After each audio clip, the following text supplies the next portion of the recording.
was an extraordinary first season, and I want to bring out some of the people who made it so extraordinary.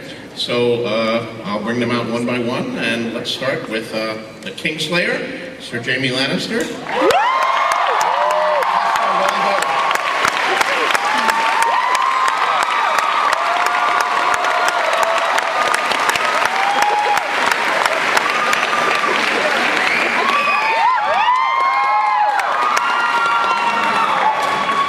Next we have Jon Snow.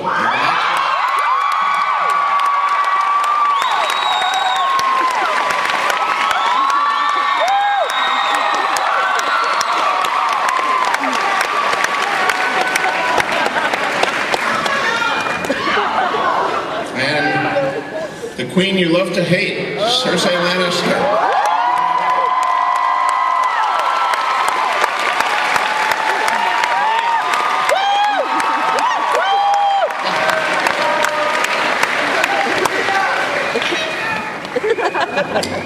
And the imp.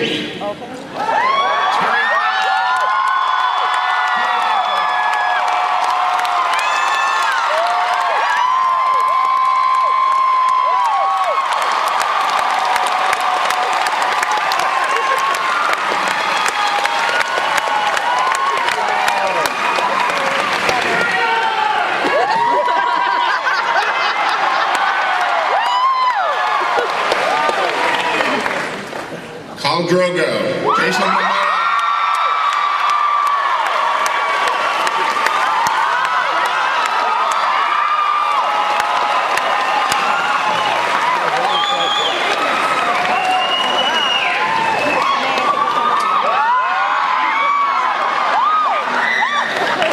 Queen Daenerys Stormborn.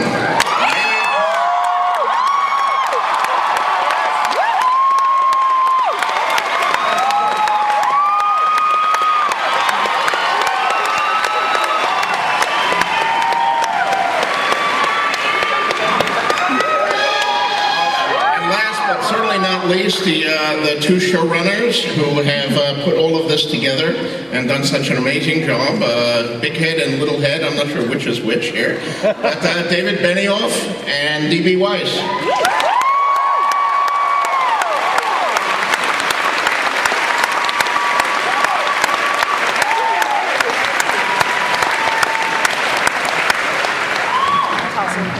So I have some questions for the crew here that I will be tossing to them one by one. And then at a certain point we will open it up for questions from the floor. So think of some good questions, but not for a while yet. So the last one comes first, so let's start with David and Dan here about how this all started. What was your first introduction to the books? How did you get involved in this madness? Well, it all started in your twisted brain. Well, yes. And about 6 years ago, your agent, Vince Gerardis, sent us the books. February? Close up your mouth. Hello. The books were sent about 6 years ago. I'm ashamed to admit I hadn't heard of them back in 2006, and the first 4 showed up on the doorstep, and they were about 5,000 pages, and I just thought, wow, I don't know how I'm going to get into these, but I remember the scene that I did get into it, and it's basically what you just saw up there when Bran gets pushed out the window, and from that moment on, I was completely hooked. Had the same experience that so many millions of readers have had, where it's like crack on paper, you can't stop. And at the time, people said, people were talking about doing it as a movie, and various people from movie studios would call and say, I've figured it out, we've got it, I've cracked it, I know how to make this into a 2.5-hour movie. 2.5-hour PG-13 movie. I think it'd be more like a 15-minute PG-13 movie. Yeah. So we couldn't understand that, and I remember very distinctly calling you, George, and saying, the only way we can see doing this is as an HBO series, thinking you wouldn't go for it, and we got really lucky, and you went for it.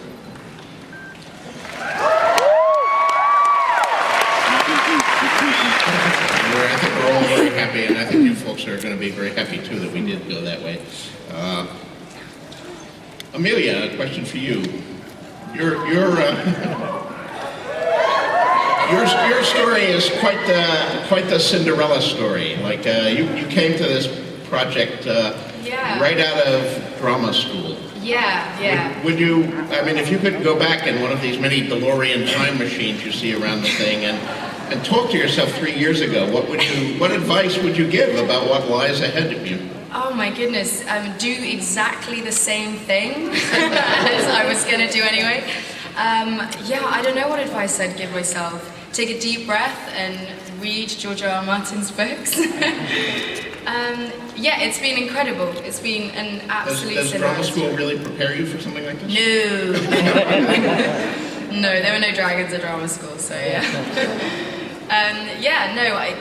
I don't know. I think it was the thing that prepared me for this was Dany, like falling in love with her and just, the book, your amazing words and the amazing character that she is. That's kind of been everything that Has the show changed your life, or yes. Are you being recognized and so No, forth? see the hair. I kind of expected everyone to get out and be like, who is this guy? What? No. Although, actually one person, and I got, she gave me free frozen yogurt, so I was so happy. It's going to get a lot of for you. One for you. You played a hero in the Saracana Chronicles. And now you're playing a character that many of these people hate. How is that different for you? How do you prepare for that as an actress? Which do you prefer? Well, it's kind of fun to be able to play a character who isn't trying to be morally good.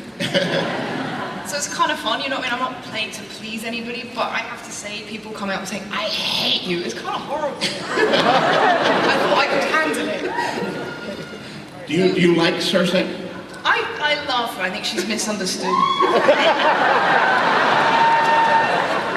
She loves her children. She loves her children. That's right. Extremely misheard. Nikolaj, this is your first Comic-Con, you just told me. Now, you start in New Amsterdam, and you start in virtuality, and now in this. Are you a secret science fiction fantasy geek? It's not a secret, no. I'm a fan. Yeah. No? I have to say thank you for coming. It's a ridiculous experience. I can't feel my feet. I don't know why.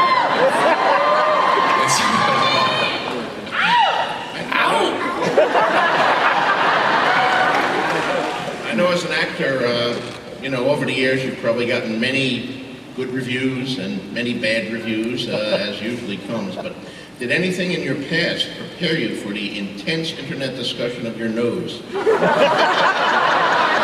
I have a story.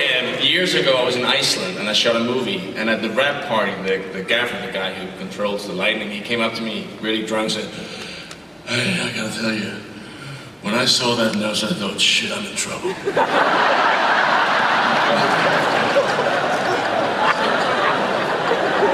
But I'm sitting here now. So.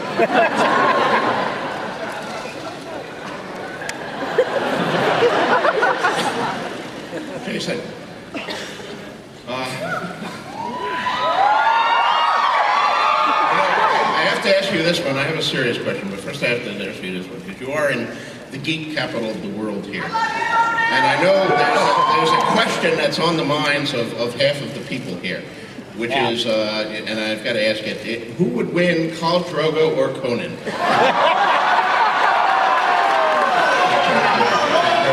Well, George, between you and me, Drogo would kick Conan.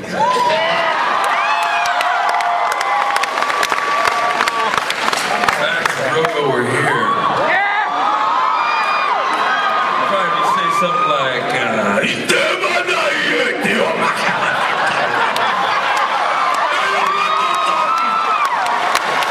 since there's no subtitles, you don't know what the fuck I said.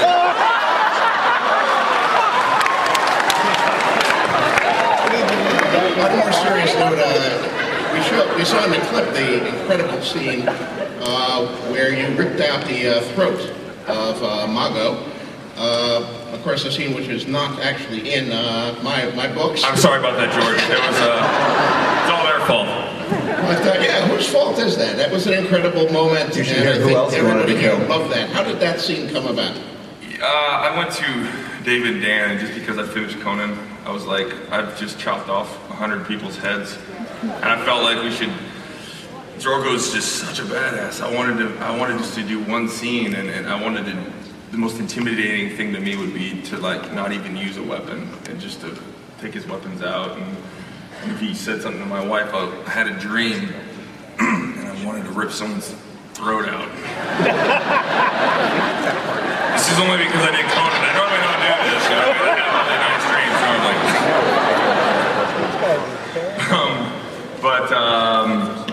Yeah, I wanted to do something so it looked like he was just the baddest man in the world, and you know, and you guys, and I'm sorry about that, and I hope you like it and don't hate me. I love that scene. Thank you, sir. I love that scene. I think everybody here loved that scene.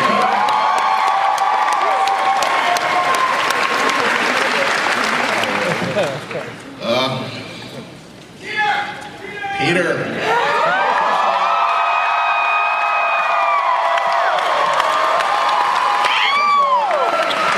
Congratulations on the Emmy nomination, and I think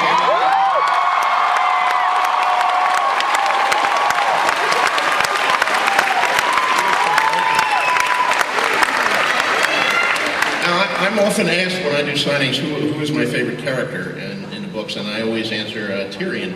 And I know many of the readers say he's my favorite character too. What is it like to step into a situation where you have hundreds of thousands of people who already know your character and love him? Does that change your approach as an actor? Well, I don't know if I even have approach as an actor. I don't know. But I think that everybody on this panel was faced with that.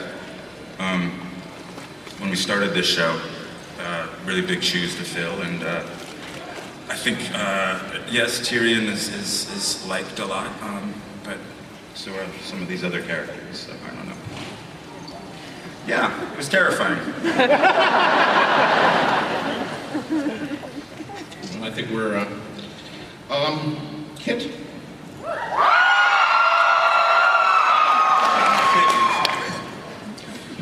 You realize that your poster is going up on the bedrooms of thousands of people.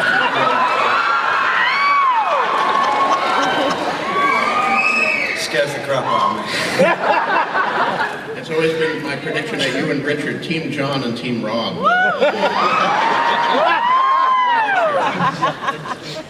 You've been working with animals a lot, I've noticed, with a puppet horse in War Horse on the London stage, highly acclaimed, and with a dog playing a wolf on our show. Would you prefer that we went with puppet wolves next season, or did you like working with ghosts? Yeah, the thing about puppet horses is they do what they're told, which is kind of a big bonus. But no, I love my dog. I love Cooper, or Ghost, as he's called. I don't know. Yeah, we got on very well. He just didn't do what he was told, and all he wanted was the bit of meat in my hand. But, so he's quite often wagging his tail, and he had his tongue out, but, not looking threatening or silent at all. But I think he did a fabulous job, really. Did you, as I asked Emilia, this has been quite a transformation for you too. Is your life changing as a result? Are you being recognized? And I got recognised in Costa Coffee the other day. I was buying a latte, I got recognised by someone. And it's more that they kind of get a bizarre kind of puzzled look of I'm sure I know you from somewhere. And then every now and again the question, have you read or you watched Game of Thrones? And at which point I say, well, actually, as it happened. But yeah, no, it's been remarkable. It's been an amazing journey. Absolutely. Well, let's hope it's just beginning here.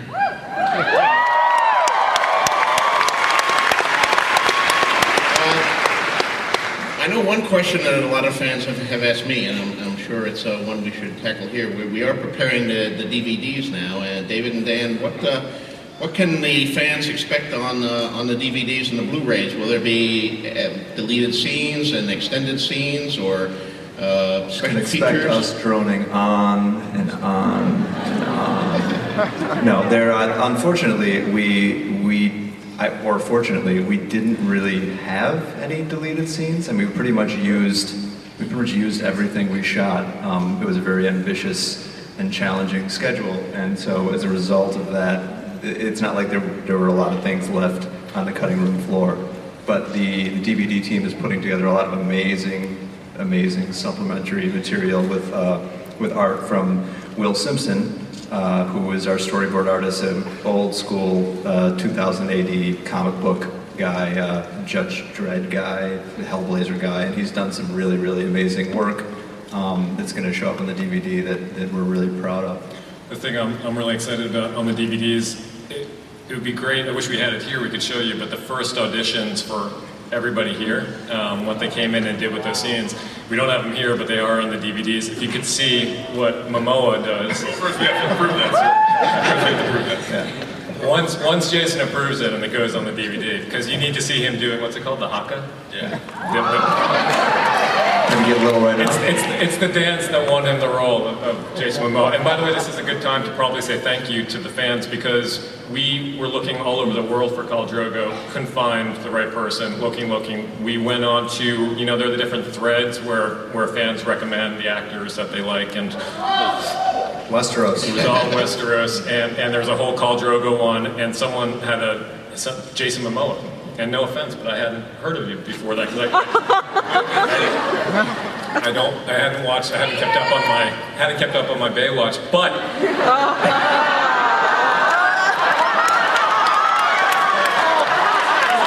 they're coming here somewhere, I know there is. So we clicked on, the fan was kind enough to have a link with Jason's picture, and we clicked on that, and we thought, that kind of looks Drogo-y. And so we thought, why not? Let's bring him in. And he came in, and he read the scene, and then there's no dance in the actual scene. But Jason decided to show us how good he was. He was going to do the haka, and just like tore off his shirt and started doing it.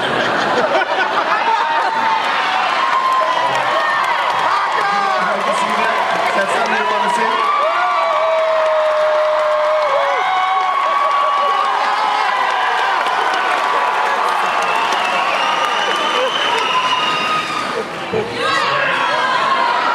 So buy the DVDs.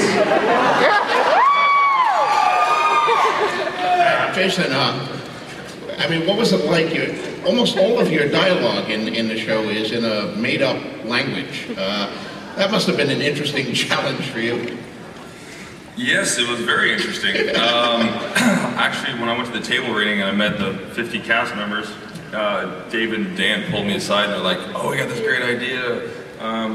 We think it's a good idea that we made this language because there's no way that the whole tribe will learn how to speak English." And and I'm like, "Well, that absolutely makes sense. We should, it's a good idea." Like, "Well, we have this language. It's like German Arabic. I want you to listen to it." And it literally sounded like Jabba the Hutt and like Fozzie Bear.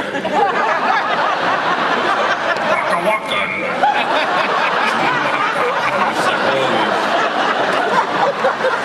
I was like, I really want this job. I'll do anything. I went back to my hotel and ordered a lot of pizza and got a lot of Guinness. And next thing you know, that's all it takes. A little bit of Guinness. Worth pointing out that Dan and I did not invent the language. It was David Peterson is the father of Duffer. Yeah, amazing language, and it's so beautiful, and it was an honor to. It was absolutely the greatest acting achievement to learn something like that, and it was a true honor to be able to communicate like that with someone else and know what they're saying. And it was fun.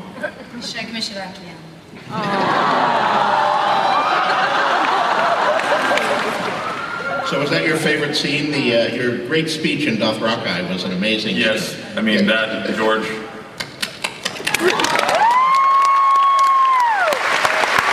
I read the book, I was like, it was the greatest war speech I've ever heard, and I have to have this role. So I mean, just reading that was an absolute. That was it for me.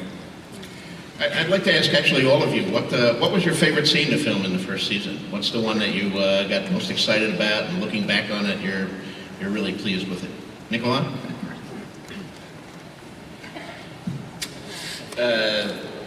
Well, Isaac was really annoying, so pushing him, no, no. Isaac is the sweetest kid. It was just a joke. There were, to be honest, I think there's so many great scenes. I mean, to get those scripts and read those scenes, I really liked my last scene with Catelyn. It was great to do that. And yeah, Kit. Favorite scene?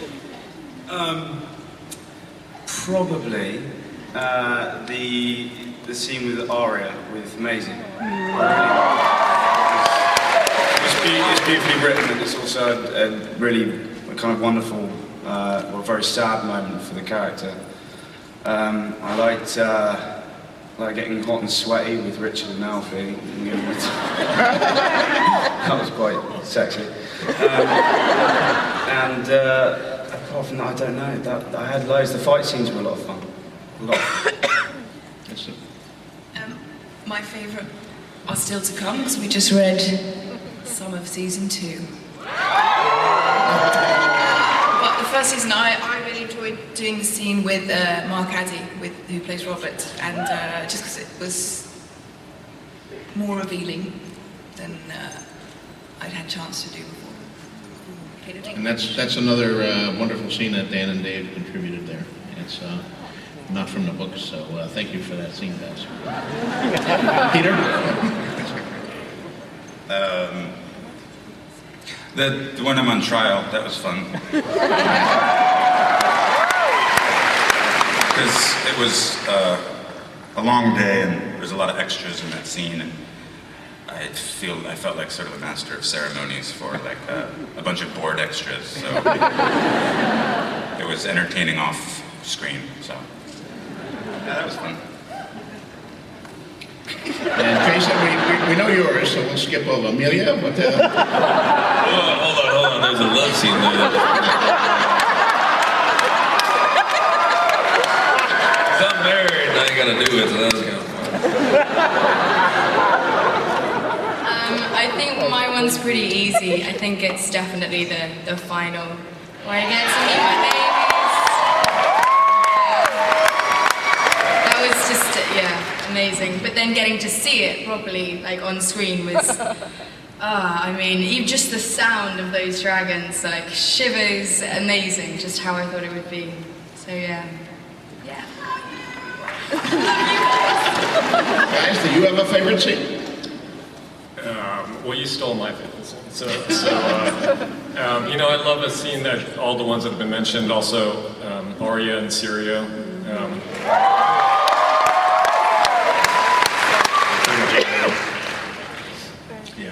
Yeah, I think we would be remiss if we did not at least mention all the people who could not be here with us today, but who contributed to the great stuff that you saw. I mean, the amazing crew and technical people who did all that fabulous work, and also so many cast members in this large ensemble. Maisie Williams as Arya.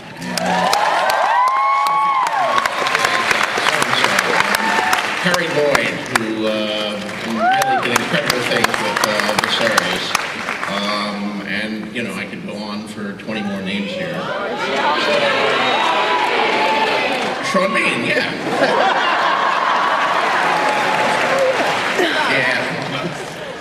I'm very pleased with the 13 Emmy nominations, as I'm sure they are, but Sean was wrong. He should be up for Best Actor. So we could go on for hours, but we can't actually go on for hours, and so I'm going to devote the rest of this to questions from the audience. So there are, I think, microphones set up somewhere. I can't see the light. There we are. So state your question, and someone will answer it. Hey guys, love the show like everyone else here, and The show introduced me to the book, so I was wondering how many of you guys ran home after the filming of season 1 to find out what happened, or how familiar you guys were with the source material?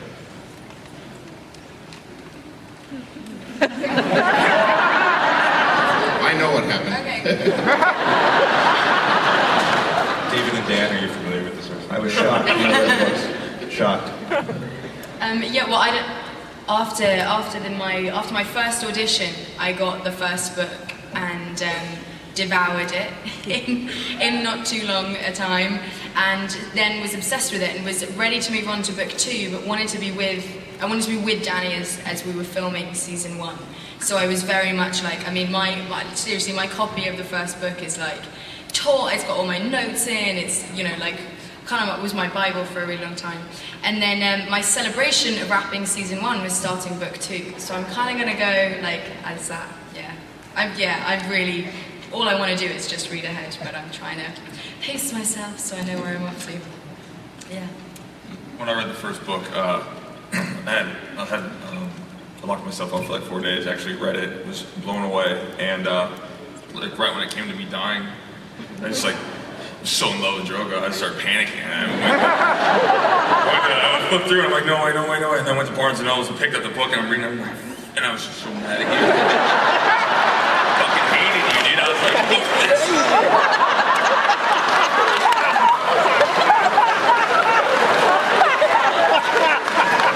They need some shirt armor here.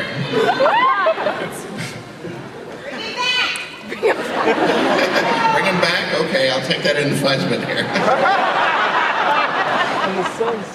Who knows? He may have a twin brother somewhere. All right, do we have another question? It's actually related to something you just said. Mr. Martin, why is it you're always killing off people's favorite characters?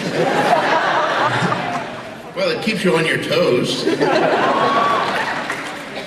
No, you know, I've always believed that I want people emotionally involved in my story. And when they're in a dangerous situation, just as you'd be in life if you were in a dangerous situation, I want the readers to be almost afraid to turn the page, not knowing who's going to win, who's going to die. I mean, we all know books and movies where, you know, the hero may seem to be in deep trouble, but you know he's going to get out of it because, after all, he's the hero, or they are the heroes if there's a group. And those shows are fun, but they don't really involve your emotions, and that's what I'm looking for.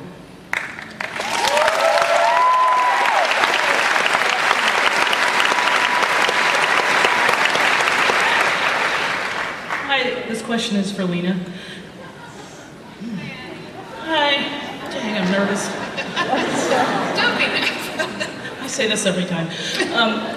So for Cersei, how do you play all the different sides of her? The manipulative side, the side that loves her children no matter what, and how damn heavy were those wigs? That's what I love about her is, and I know I've been criticised for giving her some humanity, but I think everyone deserves a chance. And I just think she's a confused woman who thought life was going to be something very different, and she just tries to cope with what is and hold on. And the wigs, part of the game.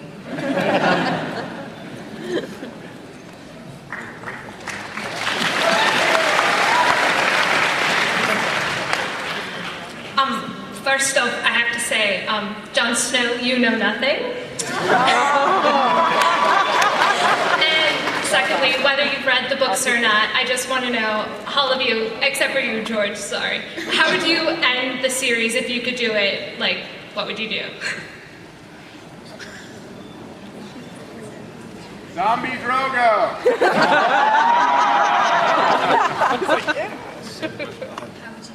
How would you end the series? What would you want to happen at the end of book like 7 or whatever? Well, I want Jon Snow to be on the throne, definitely.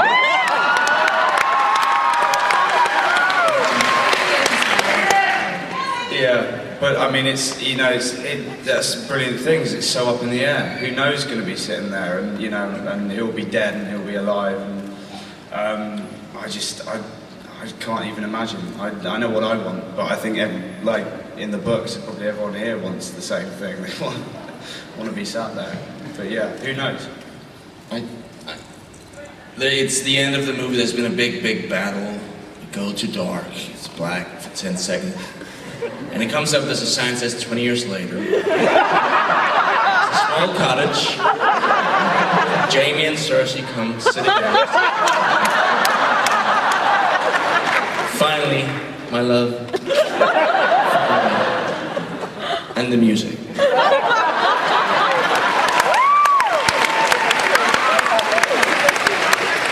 Khal Drogo back for sure, and have him and Tyrion co-rule. Because I think things will get interesting.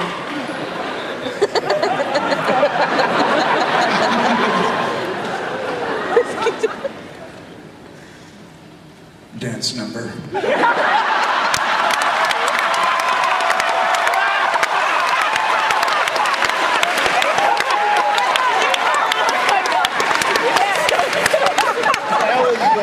The new book is called The Dance with Dragons. All right, do we have another one? Hello. I have a question for Jason, and I just want to say first that you're my sun and stars.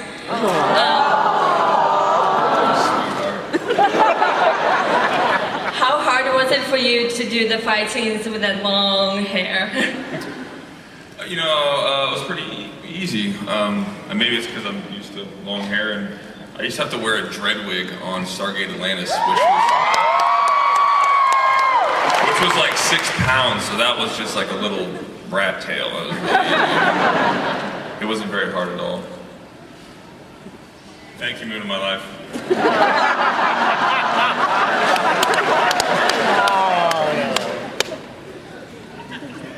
What is on your shirt? I've never seen that. That is awesome. I want one of those. I think everyone should have one of these because I have hope that you'll come back. For me, the moment that I was hooked was when Jaime pushed Bran. I was like, they're not playing around. So I was wondering for you guys, either reading the script or the book, what was the moment that hooked you in the show?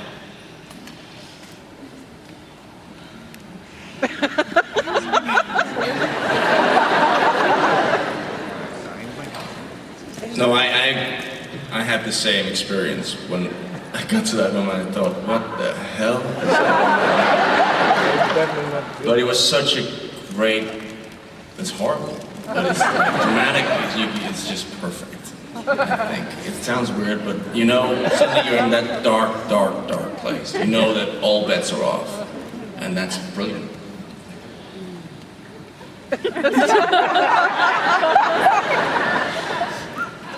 I think mine was. I think it was the scene that I've read somewhere that you George that you wrote first.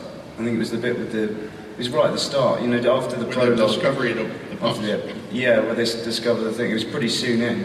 I just loved that. That scene was my favourite. I think that's the bit that got me out. Anyway.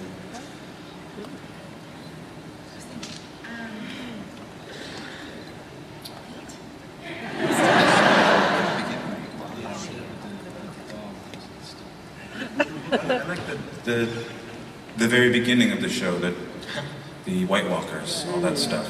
I thought that was suddenly in this cold landscape. It was, yeah. And then I lost interest when I came on. My scene was over, and then I was interested again. Yeah, but I love the White Walker stuff, all that sort of supernatural element that sort of is on the periphery. I like that stuff.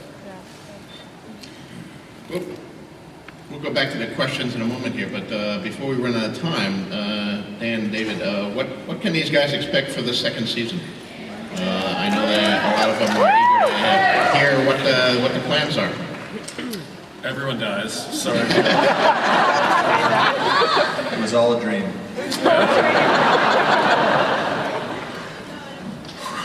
Not this way. I would say for the readers, they know much of what to expect. I'd say it starts to get a little bit, if we're lucky enough, if we have a season 3, that's when it won't start corresponding so neatly to the books, because Storm of Swords is just too big to do as one season. So we don't know yet whether it be 1.5 seasons, whether it be, maybe it's 3 seasons for Storm of Swords, Clash of Kings. We don't know yet exactly. For second season, we've got a bunch of great new characters coming in, and we've already got such an incredible cast, but, it's time to meet the Red Priestess, and it's time to meet... And it's time to see those dragons and wolves start to grow up a little bit.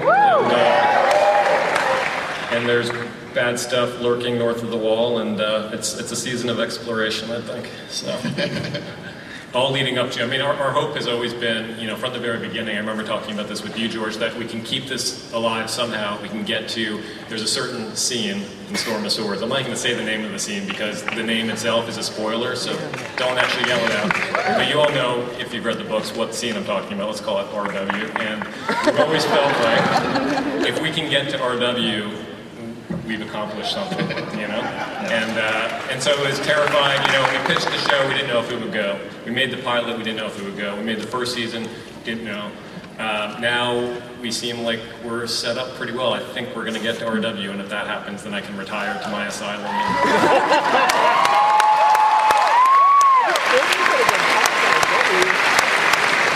Let's go back to the audience for the next question. Hi, this question is actually from my friend Steve, who is a huge, huge fan of both the books and the show, but he couldn't be here today. So he would like to know, for season 2, are you going to be able to film the Battle of Blackwater the way it was written? George is writing it, so I certainly hope so. We're going to pass my hat around to get some contributions. If any of you have an extra nickel or something like that, who knows, and they pay for a little special effects. Actually, the guys from, when I was signing earlier, the guys from WITA came up to me and said they were huge fans of the series and all that, and I asked them if they would like to donate several $1 million worth of free special effects, but for some reason they declined. We're at the battle. There will be a battle. Yes. Hello. As a fan of good writing, I know that the writer can't always do what's going to make the audience happy, whether it's on paper or on screen. So for you, Mr. Martin, when you wrap stuff up, being also a fan of people like Damon Lindelof, are you still concerned about, to put it in your words, pulling a Lost? Well, I believe Damon is in the room, so I better be careful what I say here. Yes, I am concerned about the ending. I still have 2 more books to go, and I'm juggling a lot of balls, and of course there is the deep fear that eventually some of them are going to fall on my head and knock me unconscious or kill me. But all I can keep doing is juggling as fast as I can, and hopefully bring everything together in a magnificent way. I see it vaguely in my head as stretching before me. But it's easier to dream these things than to do them. But yeah, I certainly hope that the ending will tie together. And in terms of making people happy, well, hopefully it'll make some people happy. It will make people happy with the book. Although I've always been a fan of the bittersweet ending. And I've said before in interviews, that's what to expect. I mean, I love Lord of the Rings, and I love the scouring of the Shire. The fact that it was not a, hobbits dancing happily in the woods, the witch is dead kind of thing, that there was a cost to the war, and there was a human cost, and there's triumph, yes, but there's also tragedy mixed in the triumph, and I think Tolkien did it brilliantly. I hope I can do something half as good.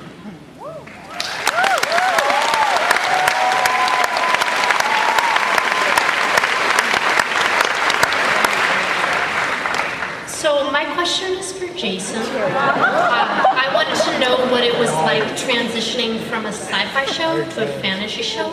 Was the filming similar special effects things, or was it vastly different? Yeah, it's vastly different. Let's be honest here.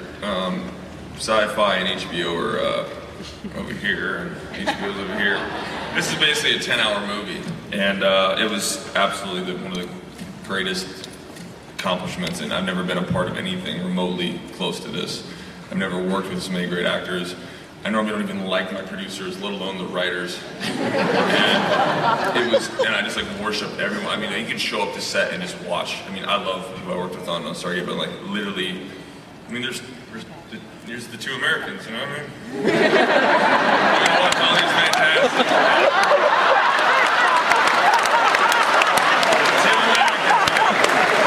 It was like going to acting school. It was really phenomenal. Just the level of talent was through the roof.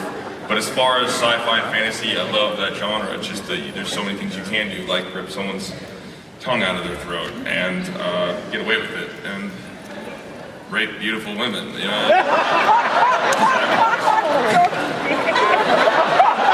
then have them fall in love with you, you know what I mean? Next question.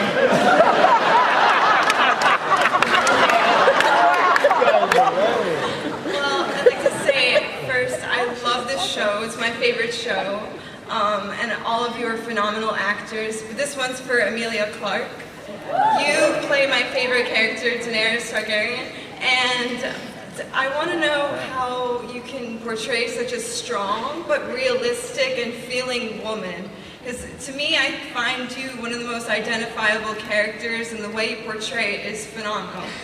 So, do you have any pointers or tips or anything? Oh my goodness! First of all, thank you so much. That's amazing to hear. How do I?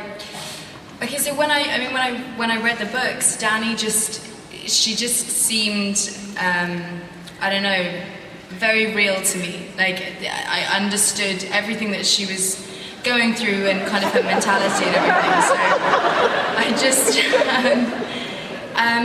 so the tips I would give you is just like be true to yourself. I don't know.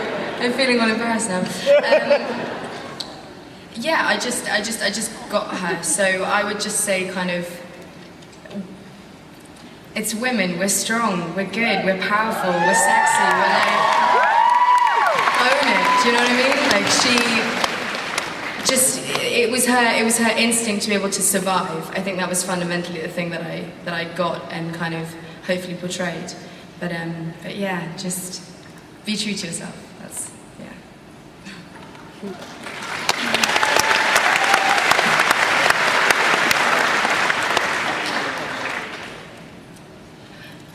Lena, I just want to say that you were great on White Collar this week. I love that episode. I hope you're going to come back.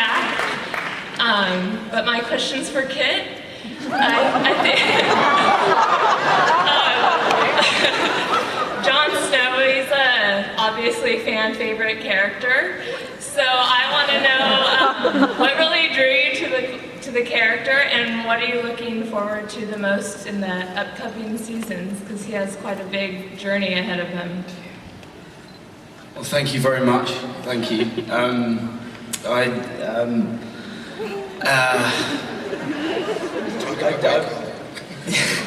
suppose what I'm looking forward to is I'm trying not to go produce spoilers. I've already done that today. I think he's got, like you say, he's got a big journey ahead of him, and he goes beyond the wall. And I think I'm looking forward to the fact that in the first season he spends a lot of this time concerned with his family down in the south, and at the end of the season one, obviously he forsakes them, so he can actually get on with a bit of his own agenda, if you like. So I'm looking forward to that. And what drew me to the character is he's just, I mean, why wouldn't it? He's a badass with a sword. He's he's a mysterious little guy with a bit of a kind of mystery behind him. I kind of loved him the minute I saw him on paper. And thank you again. Thank you.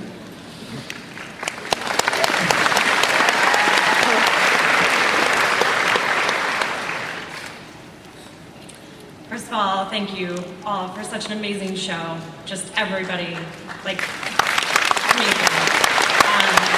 My question's also for Kit, and I'm wondering, I love you. Wondering if Mr. Martin has revealed to you who Jon Snow's mother is.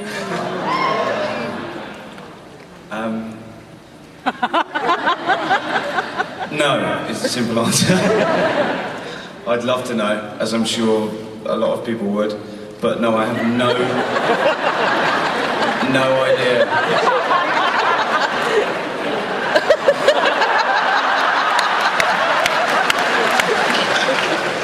I haven't got a clue, so I'm sorry I can't fill you in there. But... And if he did know, I'd have to kill him. Our last question. Last question. Hi, my question's for Mr. Martin. Just wondering, there's two themes that we really don't see in the books, and that's good guys always win and the hero never dies. Just wondering, did you set out to kind of break those cliches, and if there's a character that you mourn as you kill them? What was the last part? If there's a particular character that you've mourned as you've killed them. Actually, I mourn all the characters as I kill them.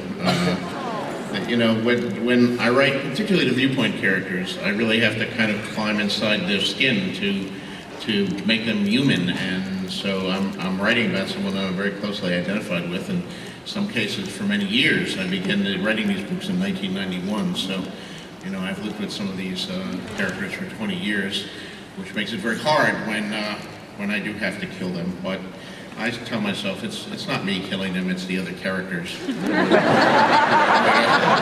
And try to distance myself. But you know, the scene that David and Dan were referring to in the third book, which I won't spoil, was the hardest scene I ever wrote. I mean, that occurs 2/3 of the way through A Storm of Swords, and it was the last thing written. I had to skip over that and write the rest of the book, and then only when everything else was done came back and make myself write that scene, because it was very emotionally wrenching and painful for me to write, as it was hopefully for all of you to read. And I can't imagine, I think when they film it and show it, I'm going to try to arrange to be out of the country during that period in some place that doesn't actually have television yet. Anyway, that was the last question, so we are unfortunately out of time. I know we'd like to go.